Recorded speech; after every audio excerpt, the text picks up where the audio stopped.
Pernahkah kita merasakan pergolakan batin yang begitu kuat, seolah ada dua kekuatan yang saling tarik-menarik di dalam hati? Di satu sisi, dunia menggoda dengan segala gemerlapnya, sementara bisikan iman meminta kita untuk menahan diri. Saat nafsu menjerit meminta pemenuhan, hati kita justru bimbang, takut melangkah salah. Pertarungan ini adalah bagian dari kehidupan manusia, tak bisa kita hindari, bahkan oleh mereka yang telah dekat dengan Tuhan. Para sufi pun, yang hidupnya penuh dengan zikir dan ketundukan, pernah merasakan pahitnya jatuh dalam godaan dunia. Namun mereka tak berhenti di sana. Mereka bangkit, melawan kembali, dan memilih tetap teguh dalam ketaatan. Pertanyaannya, akankah kita ikut bangkit, atau justru kembali terjerumus ke kegelapan yang pernah kita tinggalkan? Hari ini, mari kita belajar dari mereka. Para pejuang spiritual yang memutuskan untuk menolak rayuan dunia dan memilih istiqomah di jalan Allah. Semoga kisah-kisah mereka menjadi cermin tempat kita berkaca, agar langkah kita semakin lurus dan hati kita semakin bersih. Sebelum kita menyelami pelajaran ini, jangan lupa tekan tombol subscribe untuk terus bersama memperkuat iman. Jika video ini membawa manfaat, klik like dan bagikan, agar lebih banyak jiwa yang tercerahkan. Mari kita mulai dengan mengenali siapa sebenarnya musuh dalam diri kita. Nafsu. Tak jarang kita merasa seolah ada dua suara yang bergema di dalam hati. Satu menyeru kepada kebaikan, sementara yang lain membisikkan bujukan halus ke arah yang menyesatkan. Nafsu bukan sekadar keinginan sesaat, ia adalah musuh abadi yang bersemayam dalam diri. Tak pernah tidur, tak pernah menyerah, dan selalu menunggu celah untuk menguasai hati. Imam Al-Ghazali pernah berkata bahwa dalam diri setiap manusia terdapat sosok Fir'aun, sifat arogan, haus pengakuan, dan kecintaan terhadap dunia yang harus kita tenggelamkan seperti Musa menenggelamkan Fir'aun di laut. Nafsu memang cerdik. Ia tidak selalu datang dengan wajah dosa yang jelas. Kadang ia menyamar sebagai rasa suci, merasa lebih baik karena sudah hijrah, atau berpuas diri dengan ibadah yang minim. Maka, penting bagi kita untuk terus menguji niat. Apakah yang kita lakukan karena Allah, atau karena ingin dipandang orang lain? Apakah ibadah kita didasari cinta, atau hanya sekadar takut? Sudahkah kita benar-benar merdeka dari belenggu hawa nafsu, atau kita masih menjadi budaknya yang tersamar? Para sufi memahami bahwa musuh terbesar bukanlah orang lain, melainkan diri sendiri. Pertempuran sejati bukan di medan perang, tapi di medan hati, melawan dorongan nafsu yang terus mengusik. Barang siapa mampu menaklukkan dirinya, maka sejatinya ia telah menang atas dunia dan segala isinya. Namun jalan menuju kemenangan ini tak pernah mudah. Banyak yang mengira bahwa hijrah adalah garis akhir, bahwa ketika seseorang memutuskan untuk berjalan di jalan Allah, maka hidup akan menjadi lebih ringan.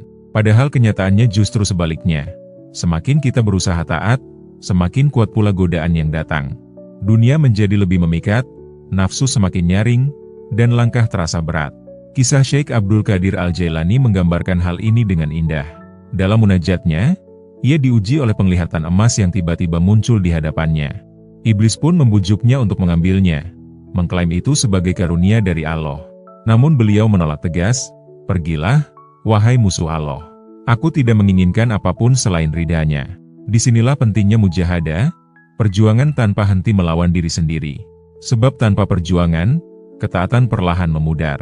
Tanpa kesungguhan, nafsu kembali mengambil alih. Seorang pemuda pernah bertanya pada seorang sufi, mengapa ia merasa semakin lemah justru saat ingin berubah menjadi lebih baik.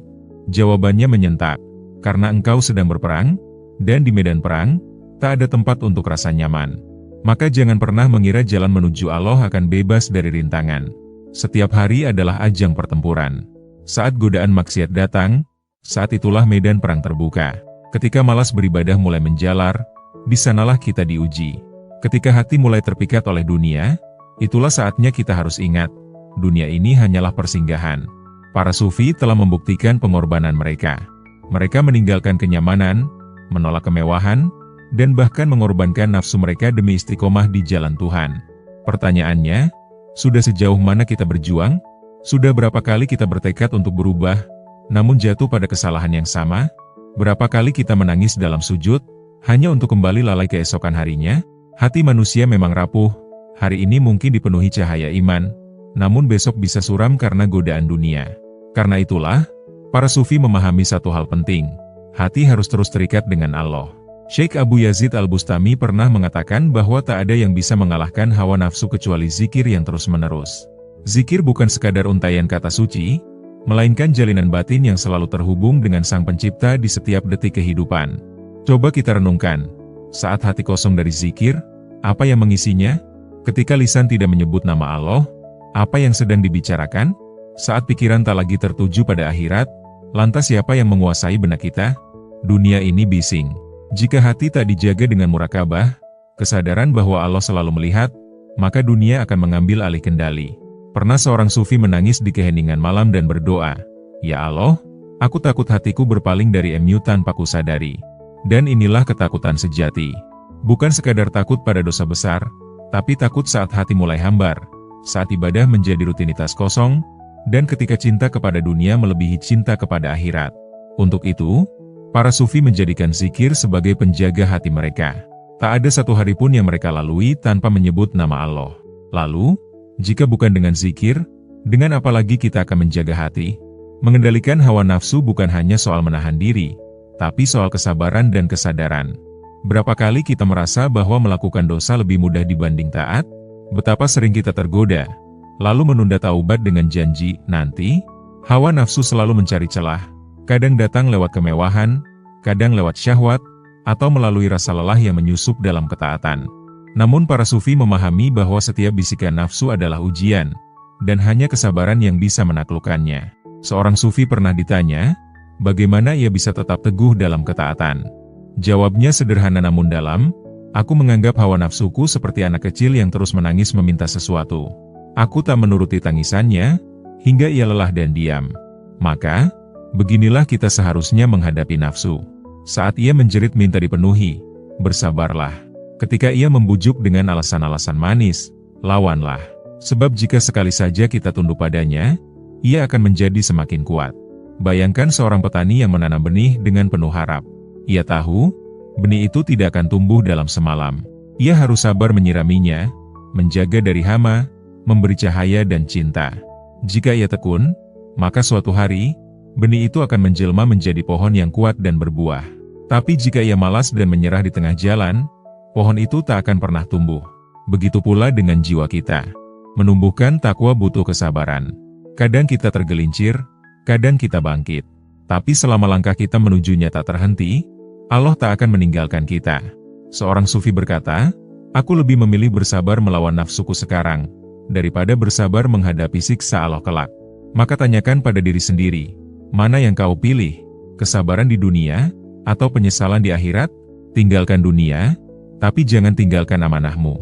Dunia memang indah, memikat, penuh warna dan janji. Tapi di balik semua itu, ada jebakan yang tersembunyi. Seorang sufi berkata, "Aku melihat dunia seperti bayangan.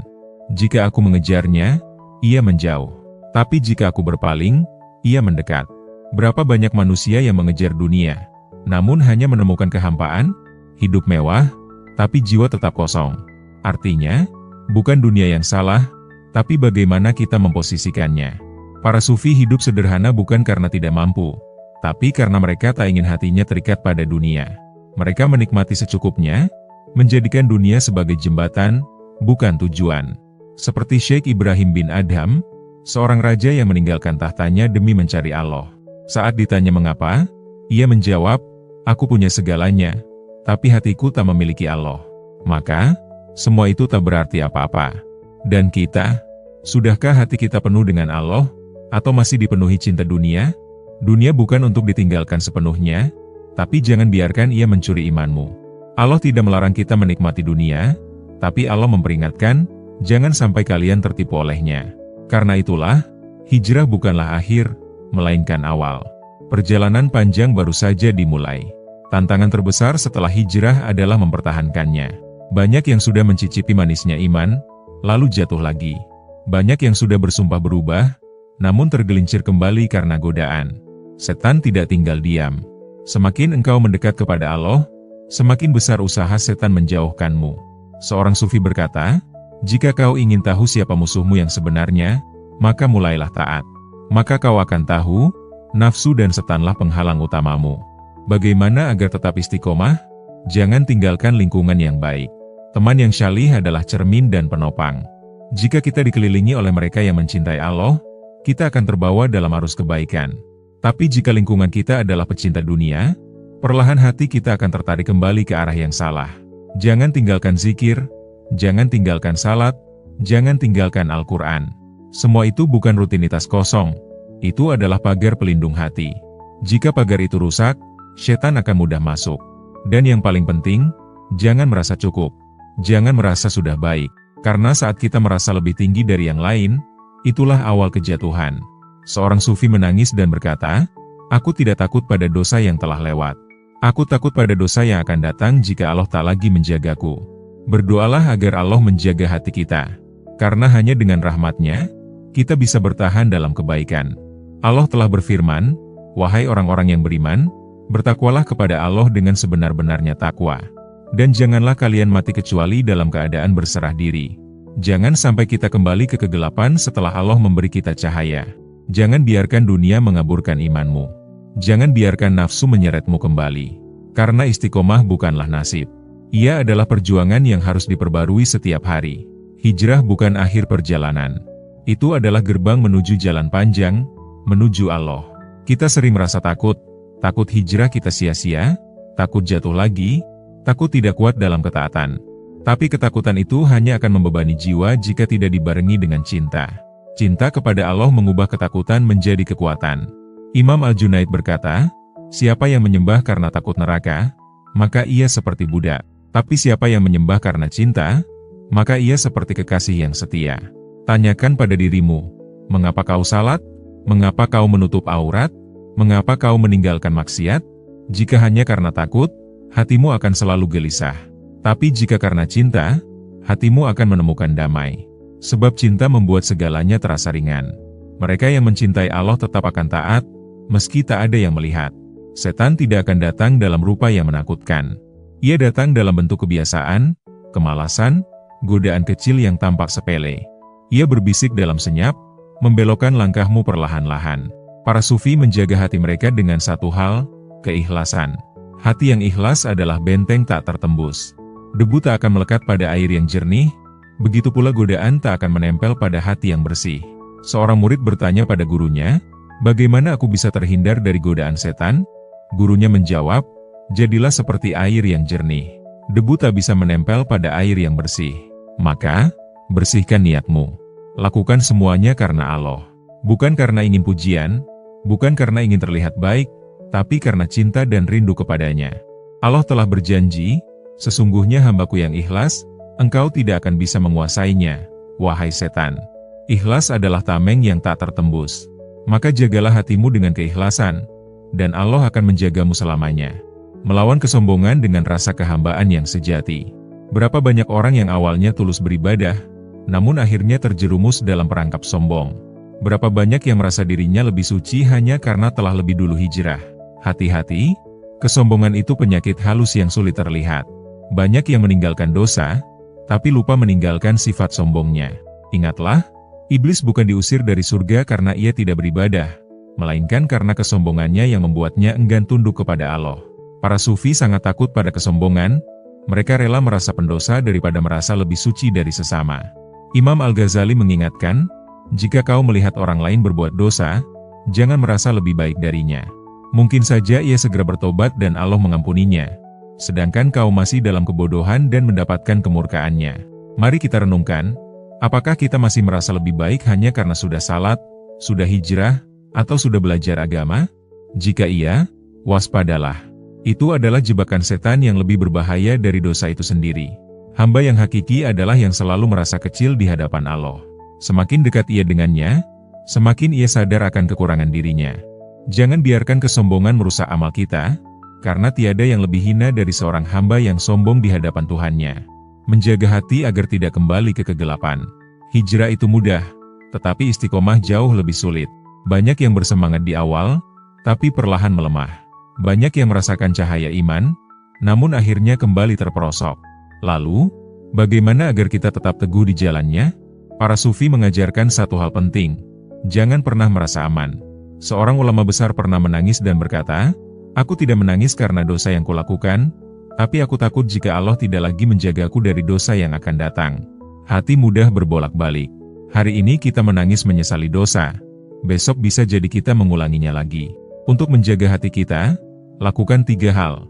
Berdoa kepada Allah agar diteguhkan iman kita. Rasulullah Shallallahu Alaihi Wasallam pun selalu memohon, "Ya Allah yang membolak-balikan hati, tetapkanlah hatiku pada agama MU." Jika Nabi saja memohon seperti itu, apalagi kita? Jangan jauh dari majelis ilmu dan orang saleh. Lingkungan yang baik akan menguatkan kita menghadapi godaan dunia. Jangan pernah merasa cukup dalam beribadah dan beramal. Yang diterima bukan banyaknya amal, tapi keikhlasan dan ketakwaan. Allah berfirman, "Sembahlah Tuhanmu hingga datang kepadamu kematian." Jangan biarkan hijrahmu hanya sementara. Jangan biarkan hati kembali ke gelap setelah merasakan cahaya. Karena akhir perjalanan kita bukan di dunia, melainkan saat kita bertemu Allah. Teruslah berjuang, bertahan, dan jangan menyerah. Saudaraku, pertarungan batin ini tak akan pernah usai. Nafsu akan terus membisik rayuan, dunia menawarkan segala kenikmatan, dan setan tak berhenti menyesatkan. Tapi ingatlah, setiap kali kita melawan nafsu, setiap kali kita menolak godaan dunia, kita sedang memenangkan pertempuran terbesar hidup kita. Allah tidak melihat seberapa sering kita jatuh, melainkan seberapa sering kita bangkit kembali. Jangan pernah menyerah pada hijrahmu. Jangan biarkan satu kesalahan membuatmu merasa hancur. Allah Maha Pengampun, pintu taubat selalu terbuka. Mungkin sekarang kau sedang berjuang, goyah, atau hampir menyerah. Tapi satu langkah kecil menuju Allah, lebih berharga dari 1000 langkah menjauh darinya. Teguhkan hati, karena cahayanya selalu menanti di ujung perjalanan. Jika video ini menyentuh hatimu, tinggalkan komentar, bagikan kepada saudara-saudara kita, dan dukung terus channel ini dengan subscribe. Semoga kita semua selalu diberi kekuatan untuk tetap istiqomah di jalan Allah. Wassalamualaikum warahmatullahi wabarakatuh.